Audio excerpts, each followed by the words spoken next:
Three people, three stories, one truth. I was married to a guy whom we dated for 3 hours. 3 hours. A decision that changed everything. But was it love or was it fate? For you, ukijua uko HIV positive na ni mtoto na unajua back then kulikuwa na hii poem ya class 4 ukimwi ni ugonjwa mbaya na unamaliza wanadamu. So I just knew like I'm dead. But what if everything he believed about HIV was wrong? Prevention is a personal responsibility. I am doing my job by taking my ARVs. So why must I do the job of preventing another person? Like that is too much work. That is a lot of work. 3 voices, 3 realities, 1 conversation.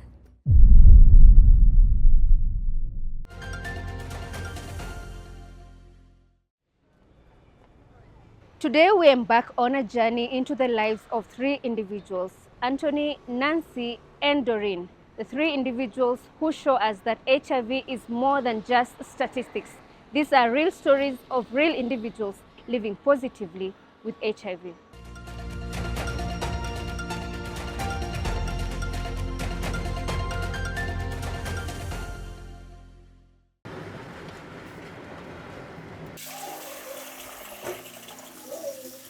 "36-year-old Nancy Kolomani had a clean slate in life, or so she thought. As she prepares a quick lunch for her family, she takes me through the journey of a young girl whose life is marked by scars. Married 3 times, each union left an indelible mark on her heart, but it was her second marriage that changed her life forever. I've been married 3 times, so this is my 3rd marriage. My worst marriage was my second one. This one was close to us, but God intervened. So my second marriage was actually my worst because that is where I got infected with HIV and I didn't know. I was married to a guy whom we dated for 3 hours on the road. 3 hours? On the road. You see, I had messed up myself so many times with pregnancy. So even by the time I was getting married to this guy, I had already been told by my parents, we don't want to see you in our house, so sort yourself. She had just come out of a clinic, pregnant again. And she knew that this time, her parents would hear none of it. So as she walked home from the clinic, she met yet another man. This would be her second husband. What she didn't know was this was the marriage that would remain etched in her heart forever. I met this guy on the road while I was coming from my clinic. And I talked to him.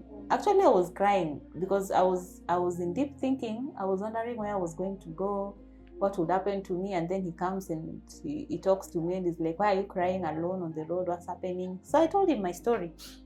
Like I shared everything with him, everything, like my whole story with him until that point. And so after dating for 3 hours on the road, I was finally so-and-so's wife.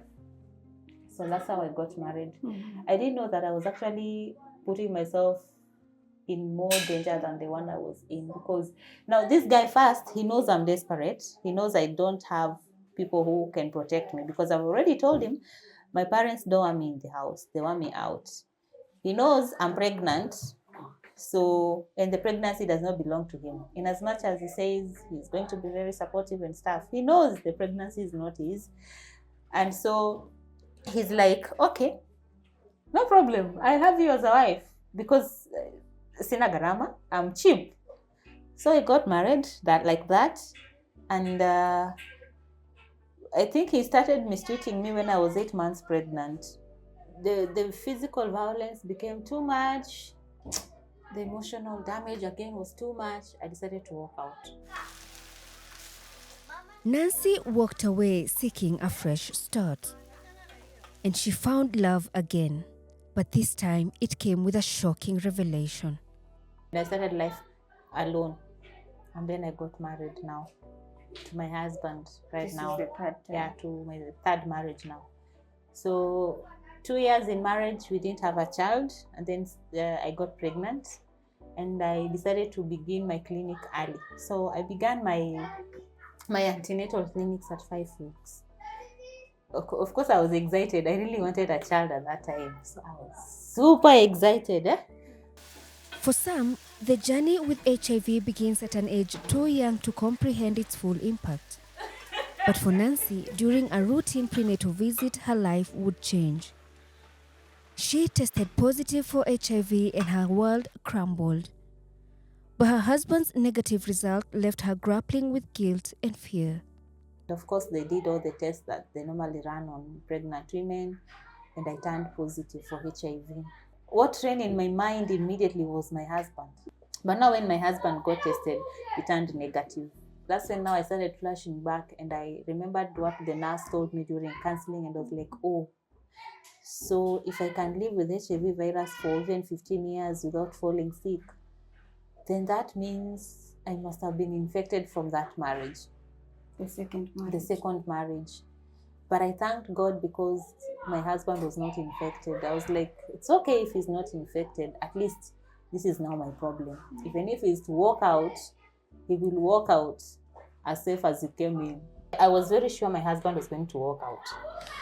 So I remember that night he came very excited and was like, you've been giving me a lot of pressure about HIV. Now I've tested. We are safe. And I was like, we are safe? What do you mean we are safe? He told me, I told you we are safe. I got tested, I'm negative. So that means you're also negative. And I was like, what? But my results turned out positive. I didn't wait. I did not wait for him to. I just told him, Pap, my results turned positive. And he stared at me and was like, what do you mean? There must be a problem. We need to go and get tested somewhere else. And I was like, I've done so many tests. In fact, this is my bottle of ARVs I'm already taking. And then he looked at me and went in the bedroom. And I was sure he was coming to tell me, now, madam, get out of my house. So I told my daughter, you get in your room, pack your stuff, we are going. And she was also ready. She knew by the way we are going. So she started packing her things, and I was ready there waiting for me to be told, go and take your things. You go. I was ready. I had prepared myself. So he came back and told me, so what did the doctor say? Why is it that I don't have it and you have it? Then I tried explaining to him what the doctor had told me. Of course, I was not understanding everything so well. And I told him, I'm going to find out everything very soon. Then he told me, okay, and what about our baby? Is the baby going to be safe? And I told him, yeah, if I take my medication very well, then our baby is going to be safe. And he told me, then let's do what the doctor says. And I was like, Then he told me, you see this story of ours? I don't want it to go beyond these walls. It is our little secret. Okay? I was like, yes. So I think my husband started going through something mentally because of my status, and he started acting weirdly. Her fears seemed justified when her husband demonstrated her burial. It was a breaking point for Nancy, but also the birth of her advocacy. Until one night, he demonstrated how my burial would look like with a basin on his head. So he walked in the living room and was like, hey, look here. You see how I'm matching? This is how I'll be matching with your coffin when you're finally dead and buried. And I was like, what? You mean I'm already dead to this man? So I'm seated here, but I'm already dead. And immediately I came up with a Facebook page, Don't Bury Me Alive. Oh. So that is how I came up with Don't Bury Me Alive, a live Facebook page. And I thought to myself that night, and I was like, I think I should come public about my status. I took my phone, put it in front of me, and I did my very first video on how I found out I'm HIV positive. Wow. And I sent it to my pastor friend, and I told him, please edit, then upload it on my YouTube channel, send me the link. And he did that. And I shared the link to everybody who was on WhatsApp on my contact list. And I switched off my phone. And I was like, now, I've exposed myself to the world, so come what may, I'm ready. With time, therapy, and unwavering courage, Nancy and her husband rebuilt their relationship. Today, they live as a discordant couple, proving that love and understanding can overcome even the deepest of fears. I found out there were so many people like my husband out there. So many, including family, especially family actually. In fact, family was the worst. Because I think in family, the only person who supported me was my dad and my sister, who is younger than me, who follows me immediately, our second born. Those are the only people who are supportive in family. But the others, everyone was like, are you mad? What is wrong with you? Nancy now works at an organization that helps support people living with HIV lead a healthy and positive life. So I got encouraged and I began doing it more and more and more. Then later I started getting positive calls from people. I started getting calls from people who were positive like me, from pastors like me who were positive, and I was encouraged like, oh, so I was not the only one going through this. And that is what motivated me to keep going and pushing and pushing. So by the time I was 1 year old now with the virus, I was already strong enough to handle all criticism. Anthony Chege's story is one of tragedy turned triumph. At just 2 months old, he lost his mother to suicide as a result of HIV-related stigma. Raised by relatives, Anthony discovered his own status in class 6, a revelation that shattered his world. Mimi nilizaliwa nikiwa the only child. Yeah. Mom was single and hakuwa na mtoto mwingine na hakuwa ameolewa. So nilizaliwa in a place yenye the society knew that living with HIV, it's like you are an outcast in the society, one thing. And back then, that's what most people knew. Like, even if you have HIV, others will say that you have maybe practiced prostitution, things like that. So my mom, the moment I tested for HIV positive, she committed suicide. The moment I committed suicide, I was left with my aunts and my uncles. That time I was a very young boy, mtoto mdogo, cause kwa najielewa. I never even knew about my mom's death. I came to realize about it when I was in high school. So the moment yenye sasa mi mama alijinyonga, wakasema cause amejinyonga juu ya HIV, ametest HIV positive, cause yeye ni accident alipatanga. Kwenda hosi, unajua saa ukienda hosi lazima utafanyiwa different test of blood, maybe kama ni kitu inatafuta ugonjwa fulani juu alikuwa amekojeka. Venye sasa walifanya hivyo wakapata kwa HIV positive. Na wakamwambia cause HIV and TB are brothers and sisters. So akaambiwa like the next day apeleke kikohozi ili apimwe TB, ajulikane kama TB yako nayo, ili apewe medication za TB. Like just how nowadays is, mtu akipatikana kwa HIV positive, you have to be given a treatment for TB. Yeah. And that is a must for everyone mwenye kwa HIV positive to protect. Because TB, yani ukiwa na HIV, immunity yako inakuanga chini na TB inaweza kuaffect anytime.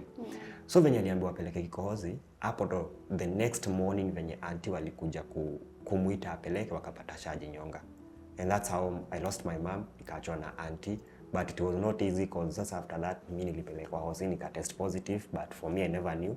So wakaeka like I'm taking medications zikiwa ni za kifua. So mimi nimeishi kukunywa dawa na kunywa but naambiwa ni za kifua until it reached to a point and I'm like, kwani kifua iponangi?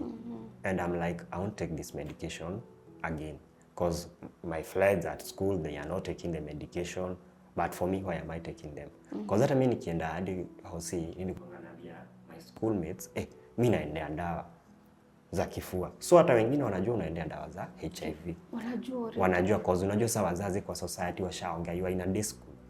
Wazazi washaongea, maybe wameambia watoto wao, wengine washaambia watoto wao like ujue tu nienda kuanga hivi na hivi, don't share with him, maybe vitu kama food hivyo. Cause kitambo haungeshare na mtu chakula kwa HIV positive. Haungeshare na yada kitu ya kuoga peke yake. Cause they think like mkishare na hizo vitu you'll be positive at the end of the day. Cause those are the means about HIV back then. So mimi nika assume like I want to take the medication again. Na hapo ndo nikashikwa na kitu inaitangwa happy zoster cause nilikuwa napewa dawa na tupa. It was this same habit of rejecting his medicine that would lead him on a path of discovery. Inakuanga like to pimpo fulani tunakuanga very painful. Hatutakangi baridi na hatutaki joto. So zilinishika kwa kifua na huku kwa shingo. Kifua na shingo yote. So ilikuwa ni very very very painful.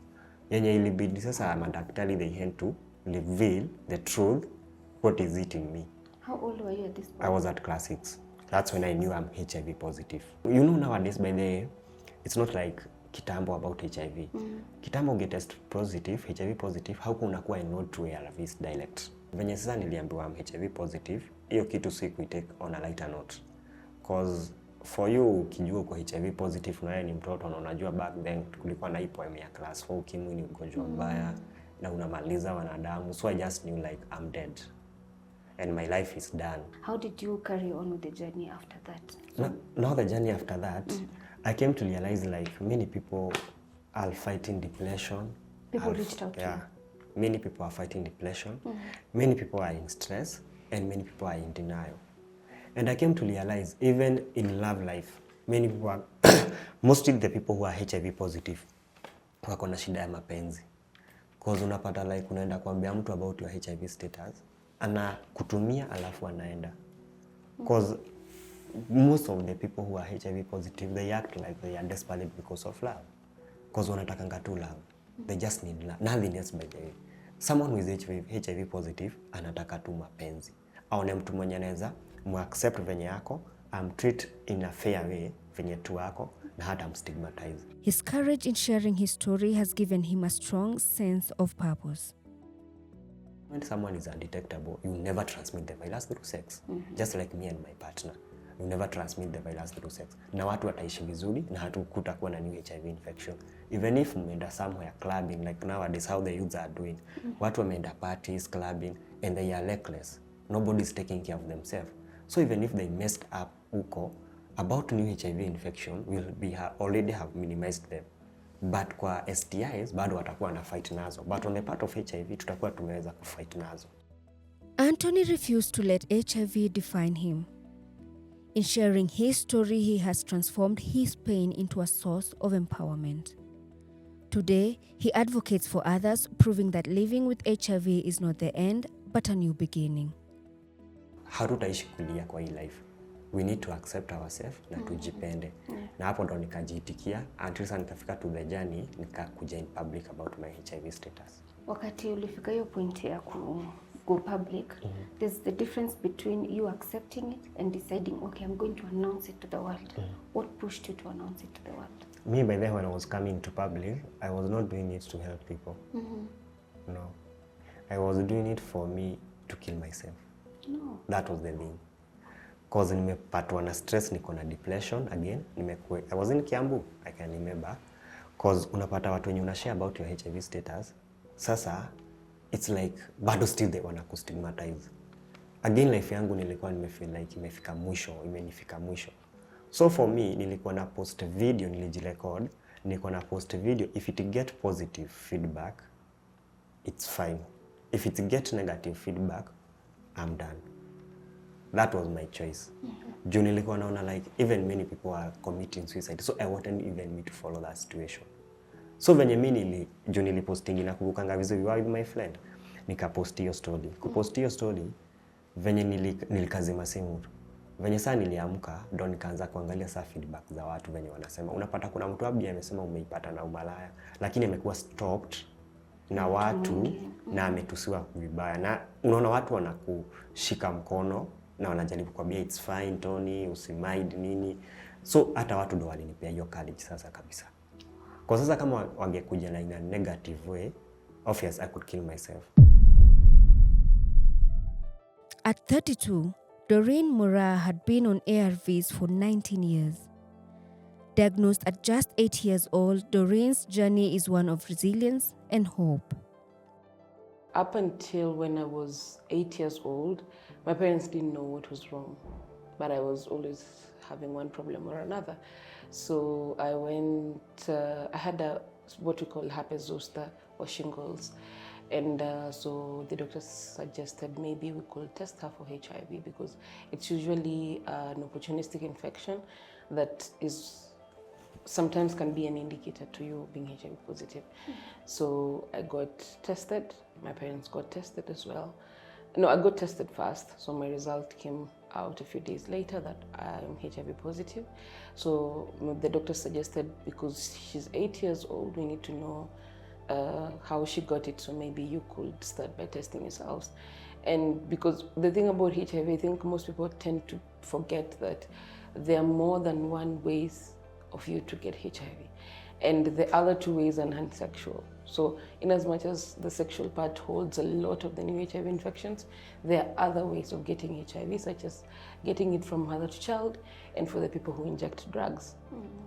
So I decided, my parents were asked to get tested. So my dad tested negative and I tested positive. And then life just now turned a little bit there because there were no ARVs at the time. And I think I need to remind people that this was in the late 90s.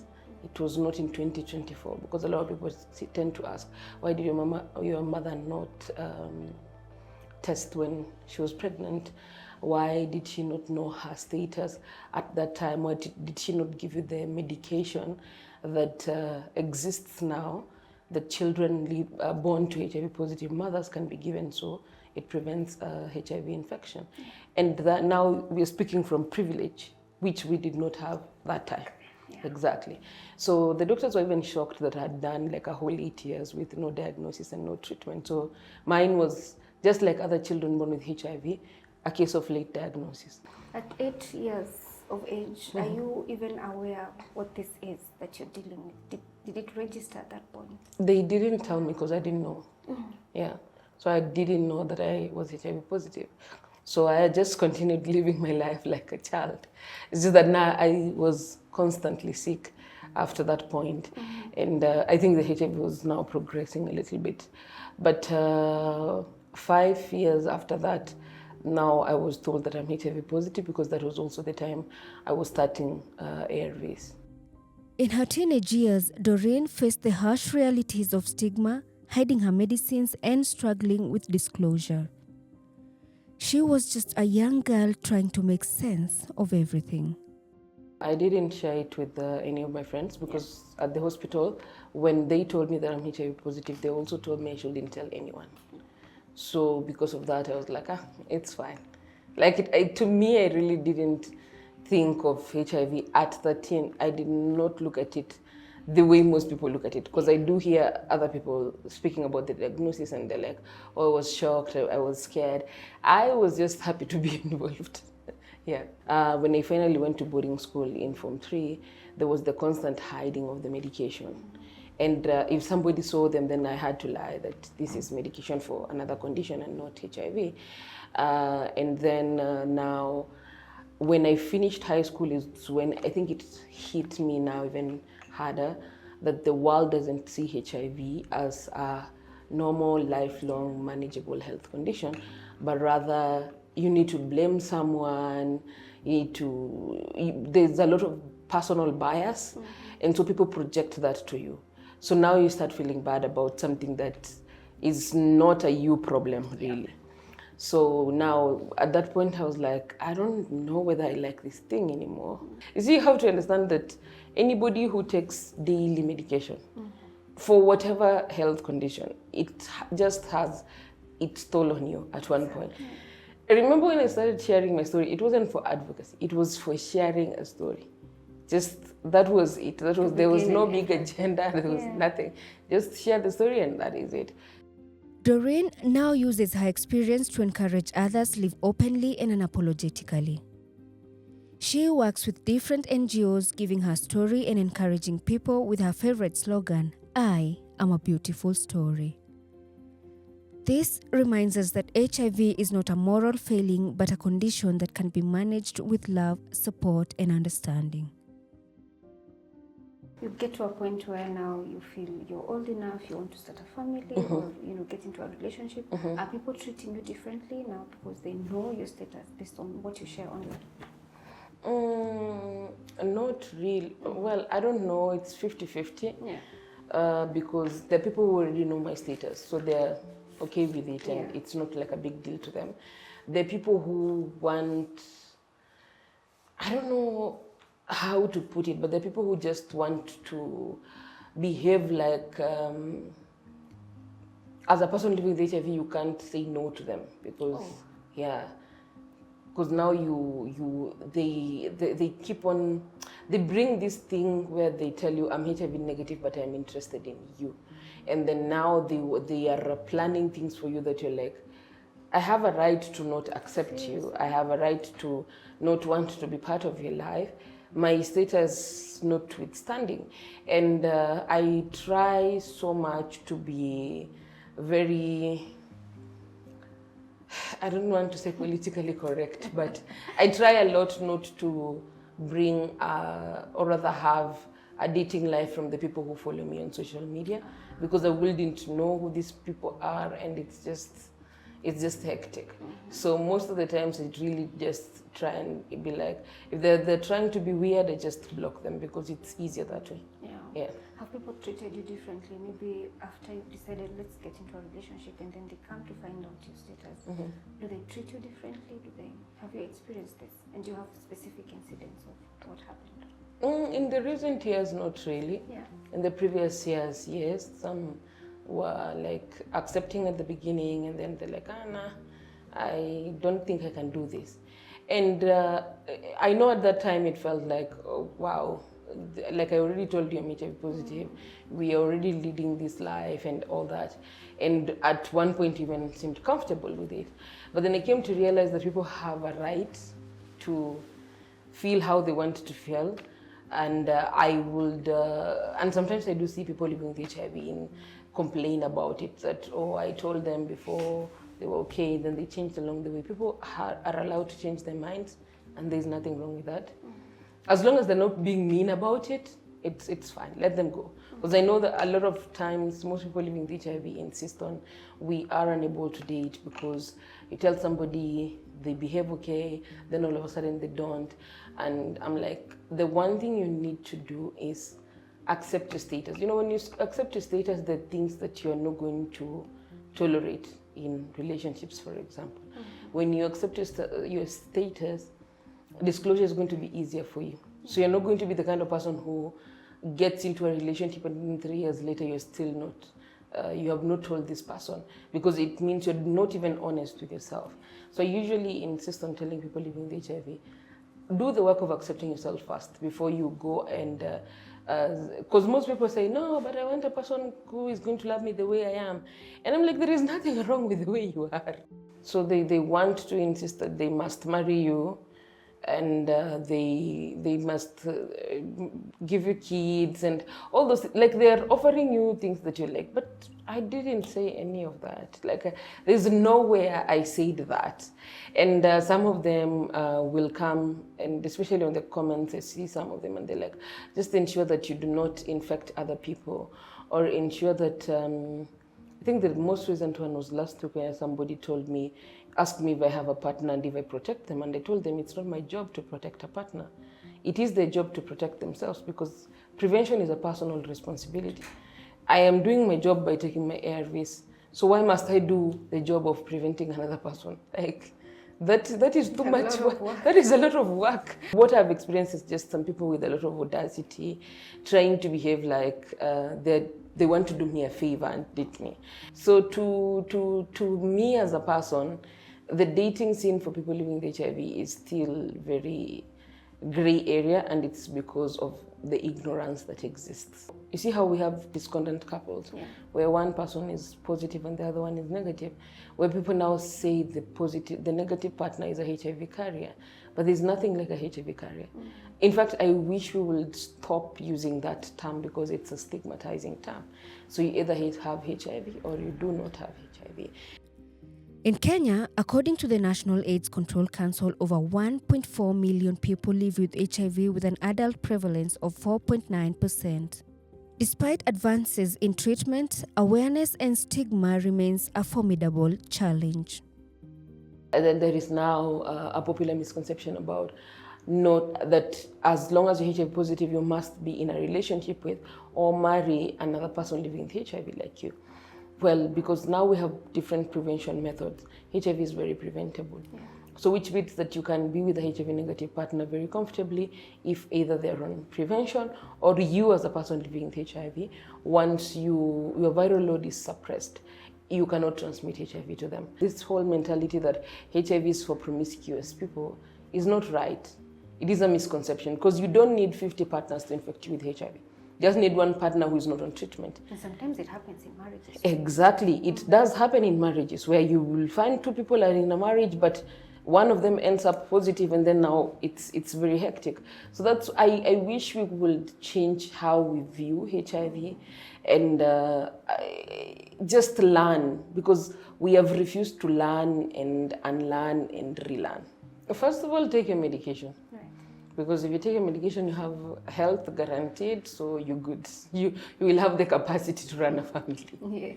Yes. Second of all, don't go looking for a partner based on the fact that you want PT or you want somebody who is going to love you despite your HIV status. I put that in air quotes because it's also sort of a stigmatizing term. Because there's nothing wrong with you and your HIV diagnosis. They just have to accept it. If they don't, then it's fine. And you can always get a family, whether it's a HIV negative person or a positive person. You just have to ensure that this person, that yourself, you've accepted your status, and the other person has is a person who is ready to unlearn and relearn so much about HIV. So it's possible, so that it's not impossible. And there's so many HIV discordant couples out there. There are so many women and men who've even gotten kids who are HIV negative. So nowadays we have better treatment, better prevention. We have better measures even when it comes to HIV. So sometimes I feel we just get lost in the part where there's so many misconceptions about HIV that needs to actually just be unlearned. Anthony, Nancy, and Doreen's stories remind us that HIV is not the end of life, but a call to live courageously. In Kenya, with initiatives like universal access to ARVs and a focus on reducing stigma, the fight against HIV continues. But it begins with us, our understanding, acceptance, and compassion that can make a world of difference. Behind these HIV statistics are stories of resilience, courage, and triumph. These stories are of people who defy myths and misconceptions. For Willow Health, my name is Yvonne Kawira.